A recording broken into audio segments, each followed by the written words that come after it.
ल है नमस्ते सबैजनालाई। हामी चाहिँ यी दुईवटा नानीहरू लिएर, यो चाहिँ बहिनीको छोरी, यो चाहिँ मेरो छोरा, अनि हामी दुवैजना चाहिँ नानीहरूले लिएर यत्रो पाखा चढेर है हामी चाहिँ यहाँनिर आएको छ है गाइजहरू। हेर्नु होला, यो चाहिँ काठमाडौँ सहरमा अब यहाँनिर अब खाली ठाउँ छैन, अनि खाली ठाउँ खोज्दै हामी चाहिँ यहीँ आइपुग्यो। दुईवटा नानीहरूले यहाँनिर खाँदैछिन्, दही खाँदैछिन्, केरा खाँदैछिन्। हाम्रो छोराछोरीहरू दुवैजना मिलेर अब काठमाडौँमा धुलै धुवा छ, अनि यहाँ आएर बस्दाखेरि चाहिँ एकछिन आनन्द हुन्छ, शान्त हुन्छ।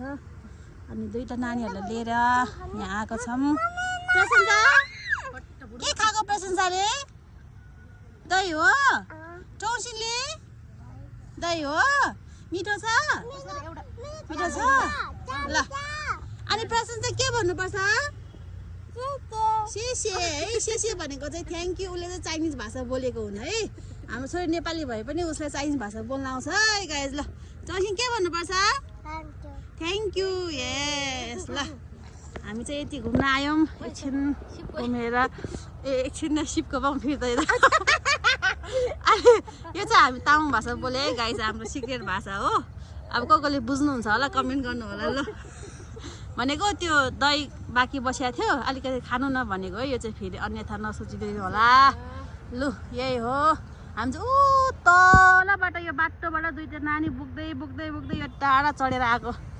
ल तपाईहरु पनि आउनु होला, आउनु होला। कोही टाइम स्पेन्ड गर्नलाई हो नि आफ्नो छोराछोरीहरूसँग है।